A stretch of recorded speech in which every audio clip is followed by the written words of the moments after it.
Bienvenue dans cet épisode consacré au test ou on va dire indicateur MTBI ou MTBI puisque ça nous vient des États-Unis, le Myers-Briggs Type Indicator. Le MTBI, c'est un outil d'évaluation psychologique déterminant le type psychologique du coup d'un sujet parmi 16 types différents suivant une méthode qui a été développée en 1962 par la mère et la fille, donc Isabel Briggs Myers et Catherine Cook Briggs. Alors quel type êtes-vous ?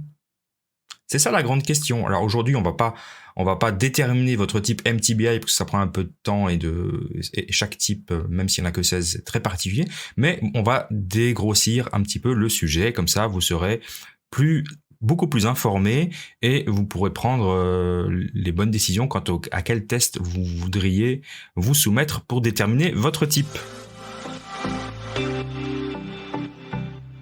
Bienvenue dans le podcast des leaders holistiques. Je suis Christophe, créateur du site leleanmanufacturing.com et de la formation Culture Lean, votre expert en leadership, excellence opérationnelle et lean management depuis plus de 25 ans. Ce podcast est pour vous si vous êtes attiré par le leadership, le développement personnel et la spiritualité. Si vous avez besoin de mieux équilibrer votre vie privée et votre vie professionnelle. Si vous avez d'importantes responsabilités professionnelles et que parfois cela affecte votre vie privée ou inversement.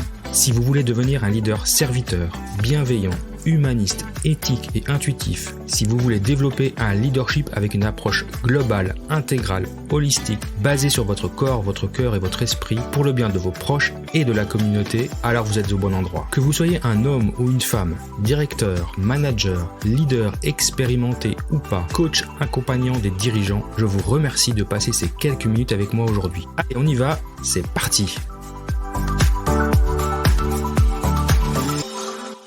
Alors d'où vient cette théorie ou ce concept MTBI ? En fait, ça vient de Carl Gustav Jung, un célèbre psychiatre suisse pour lequel j'ai une grande passion, qui a amené déjà les éléments théoriques de l'existence des types psychologiques. Il l'a publié en 1921 en allemand, un ouvrage du même nom, Les types psychologiques. Et à partir de cette invention des types psychologiques, il y a des chercheurs qui ont développé des approches théoriques, dont la socionique, qui est utilisée en Union soviétique, et son pendant, le MTBI, qui a été développé aux États-Unis. Pendant 40 ans, Isabel Briggs Myers et sa mère Catherine Cook Briggs, elles ont travaillé sur les aspects de la théorie pour aboutir à la création du fameux MTBI. Et il est devenu très populaire ces dernières années, et il est utilisé par plus de 2 millions de personnes aux États-Unis chaque année. Et il est mis à jour et distribué exclusivement par la compagnie de Myers-Briggs Company. Alors les préférences du MTBI. Ce questionnaire, proprement dit, a pour finalité d'accompagner la validation de la fonction dominante et de la fonction auxiliaire du sujet, donc de vous, suivant ce test psychologique proposé par Jung. Donc dans ce but, le questionnaire détermine d'abord les préférences du sujet suivant 4 axes. L'orientation de l'énergie entre extraversion et introversion, ça permet de déterminer si la fonction principale est introvertie ou extravertie. Ensuite, la manière privilégiée pour recueillir l'information entre sensation et intuition, ça permet de déterminer lequel de ces aspects est le mieux maîtrisé par la personne qui fait le test.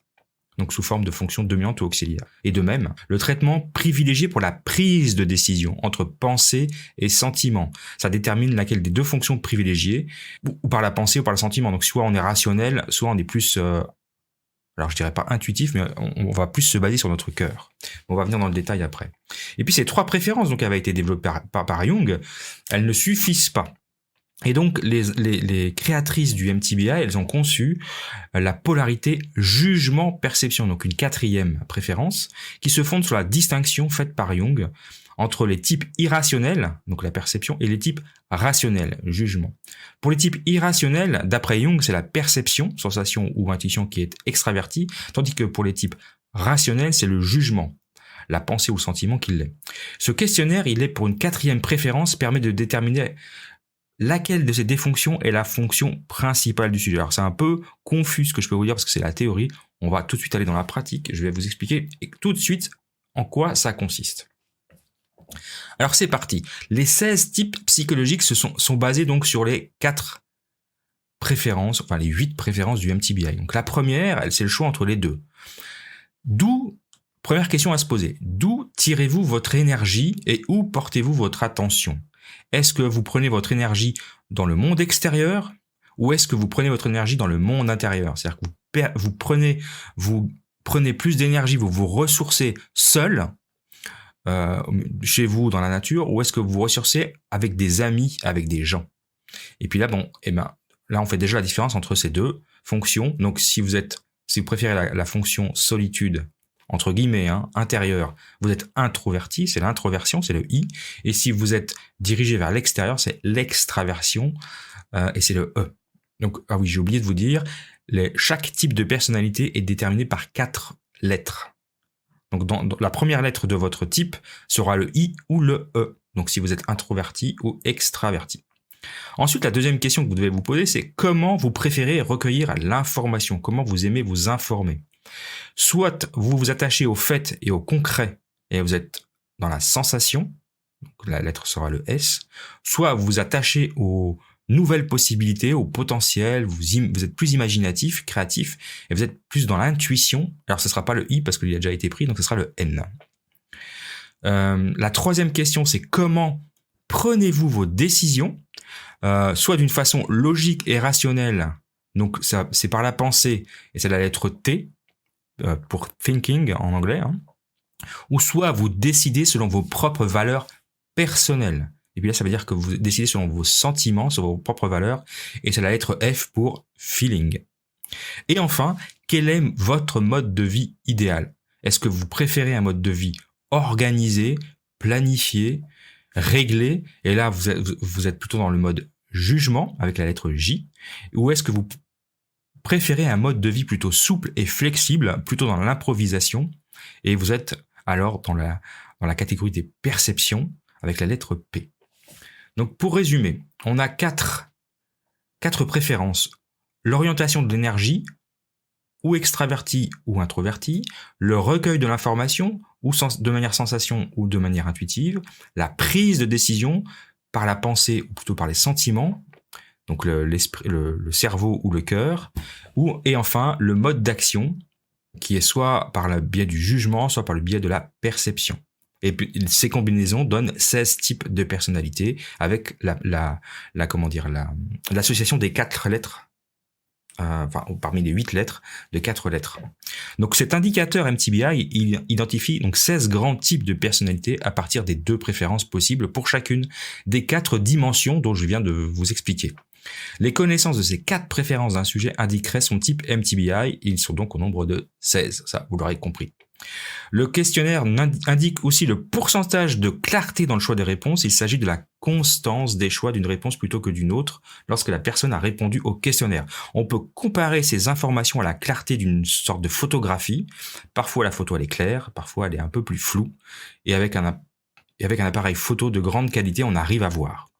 Le questionnaire est donc fidèle et valide d'un point de vue psychologique et psychométrique, parce que on peut le refaire plusieurs fois, on aura toujours le même résultat, et puis c'est un test qui ne devrait pas évoluer dans le temps, c'est-à-dire que votre profil à 20 ans et votre profil à 60 ans, c'est le même.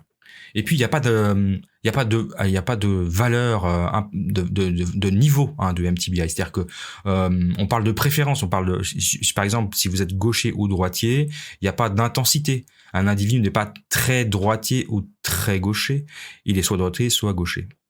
La préférence est innée et ne change pas. Ce que je vous disais, par exemple, si on revient à cette comparaison, si un individu est droitier, il va pas devenir gaucher du jour au lendemain, donc il va rester droitier toute sa vie. C'est la même chose pour les 16 types, les 16 types de personnalités MTBI. Alors à quoi ça sert ?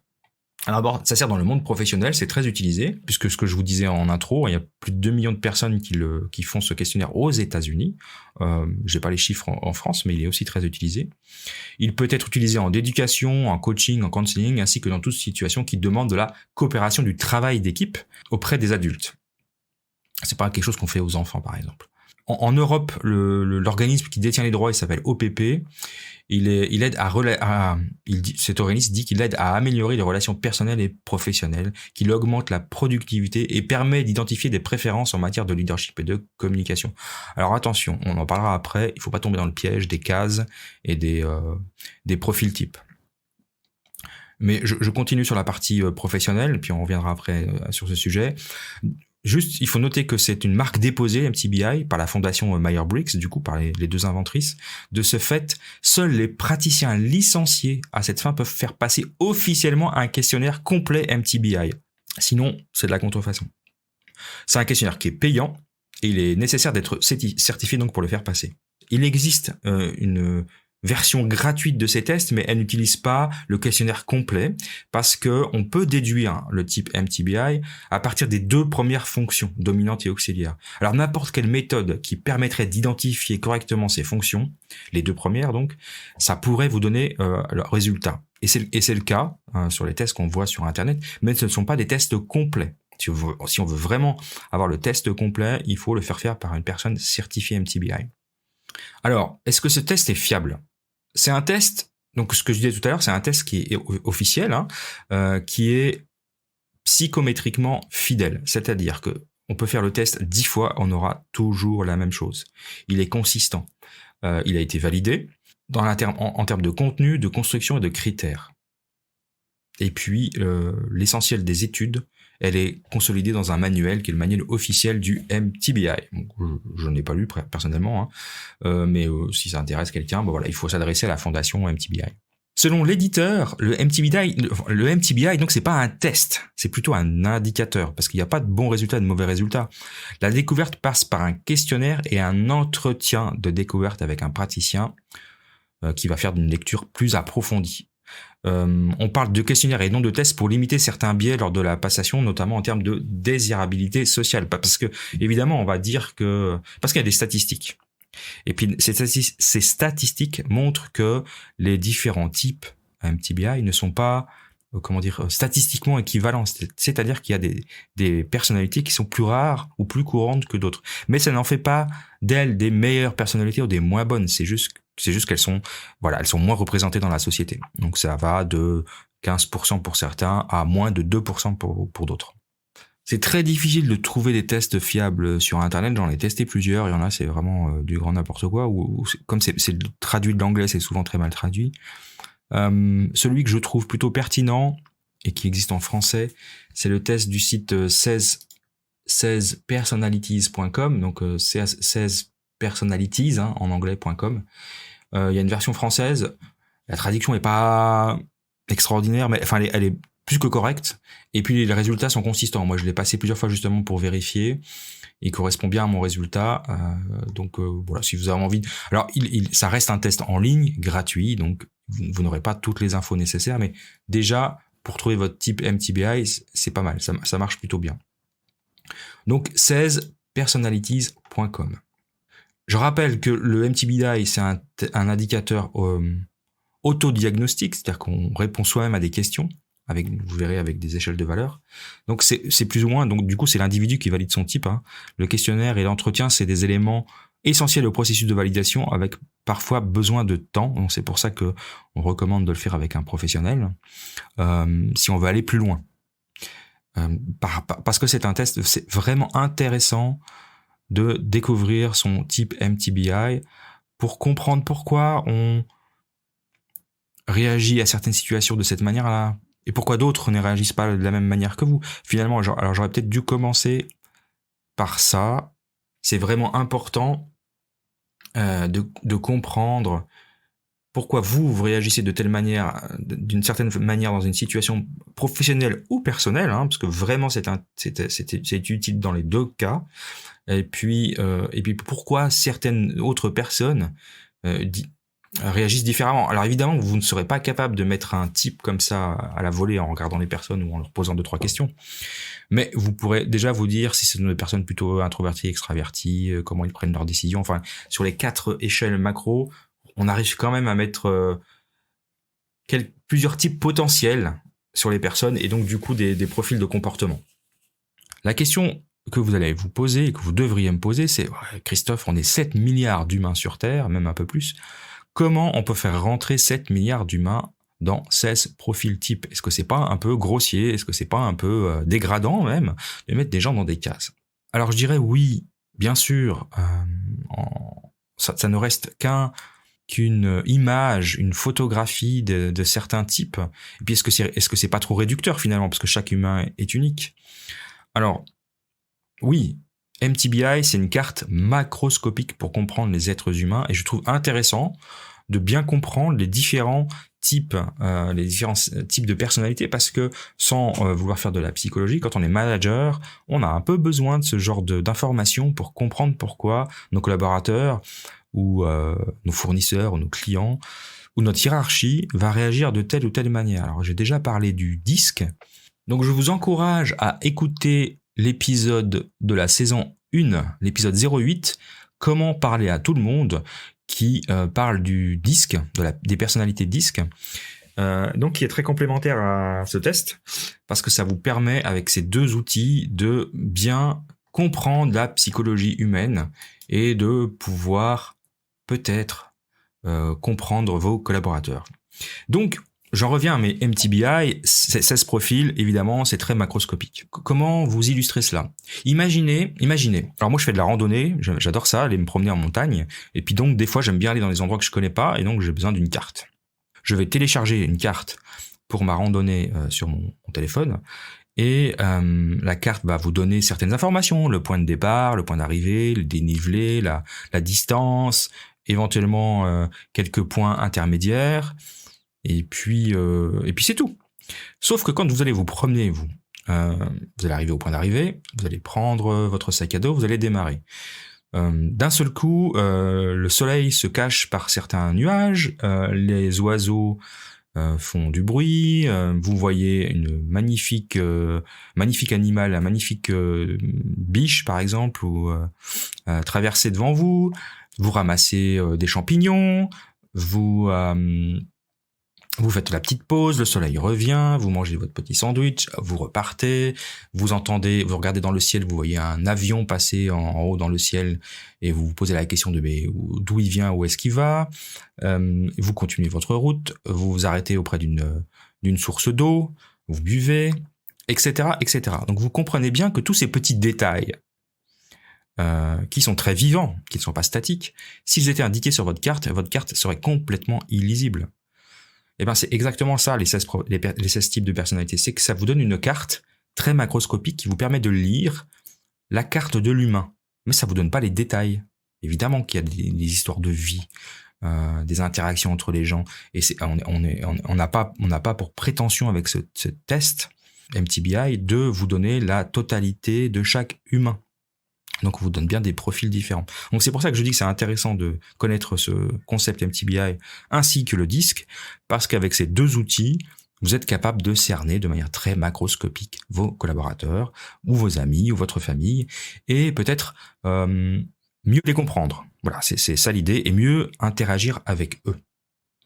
Alors, je vais finir avec mon profil personnel. Alors, je ne vais pas passer deux heures sur mon profil, juste pour vous donner un exemple. Donc, moi, mon profil MTBI, c'est la personnalité médiateur. Donc, c'est les 4 lettres INFP. Donc, je suis un introverti. Je suis plutôt orienté sur l'introversion, sur l'intuition, sur le sentiment et sur la perception. Alors, qu'est-ce que ces 4 combinaisons de lettres donnent comme type de personne ? On appelle ça des médiateurs. Donc, ce sont des personnes plutôt idéalistes qui recherchent toujours un soupçon de bien, même chez les pires personnes et dans les pires événements. Et ça, c'est vraiment une grande caractéristique de ma part, c'est que moi, je vois toujours le potentiel et le bien dans les personnes. Et je suis très doué pour déterminer quelle serait leur meilleure fonction, en fait, comment développer leurs compétences et comment les accompagner. Je pense que ça fait partie de mes points forts. Et donc ça, c'est lié à ma personnalité. C'est vraiment quelque chose d'inné. Et donc, ce sont des personnes qui recherchent toujours les moyens d'améliorer des choses. Donc, on est dans l'amélioration continue. C'est vraiment quelque chose qui, pour moi, est super importante, aussi bien dans ma vie professionnelle que dans ma vie privée. Alors, ce sont des personnes qui sont perçues comme des gens calmes, réservés, voire même timides, alors qu'en fait, ils ont une flamme intérieure et une vraie passion intérieure qui peuvent vraiment les faire briller. Ce sont des personnalités qui ne représentent que 4% de la population, donc ils sont assez rares. Ce ne sont pas les plus rares, il y en a d'autres.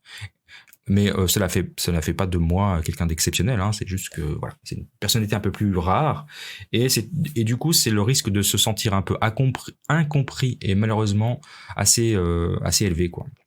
En tant que médiateur, on se sent souvent incompris. Ce qu'on aime, en particulier ce que moi j'aime, c'est écouter beaucoup de gens mais parler à peu. C'est vrai que je suis quelqu'un qui a pas beaucoup d'amis, mais qui aime bien en avoir et d'avoir des relations plus en profondeur. Contrairement aux extravertis, qui eux ont beaucoup d'amis, beaucoup de connaissances et qui concentrent leur attention sur beaucoup de gens. Les médiateurs, eux, concentrent leur attention que sur quelques gens, avec une cause digne d'intérêt entre guillemets. Et puis la difficulté avec ce type de personnes, c'est que si on fait pas attention, on peut se perdre dans notre quête du bien et négliger notre propre quotidien et notre propre entretien. Et ça, c'est aussi quelque chose sur lequel je travaille. C'est pour ça que j'ai développé ce concept de leadership holistique, c'est comment prendre soin de soi, parce que c'est quelque chose qui n'est pas évident avec mon type de personnalité. On aime beaucoup la contemplation hypothétique et philosophique, et on peut des fois se perdre un peu avec la réalité et se mettre en mode ermite, voilà. Et puis voilà, on renaît assez facilement avec le printemps parce qu'on est une personnalité très créative et très idéaliste et très altruiste. Juste pour comparer, quelques personnages célèbres qui ont le même type de personnalité que moi. On a, alors pour ceux qui connaissent, parce que moi je suis un grand fan, la série des X-Files, des séries célèbres des années 90, et bien typiquement Fox Mulder, le personnage principal, c'est un type médiateur. Dans Le Seigneur des Anneaux, je suis aussi grand fan du Seigneur des Anneaux, Frodo Baggins, c'est aussi ce type de personnalité. Amélie Poulain dans le film qui porte le même nom. Sinon des acteurs comme Johnny Depp, Julia Roberts sont aussi ces types, et des écrivains très connus comme Tolkien, Shakespeare ou Virginia Woolf, et puis une chanteuse aussi un peu qu'on ne voit plus beaucoup maintenant, c'est Björk, qui était une Islandaise qui a une personnalité un peu particulière, voilà, qui est aussi de ce type. Donc la moralité de l'histoire, c'est que il est intéressant de comprendre la complexité des 16 types de personnalités MBTI pour pouvoir mieux se comprendre soi. Ça, c'est la première règle déjà, mieux se connaître, mieux se comprendre, et puis pour mieux comprendre ses collaborateurs.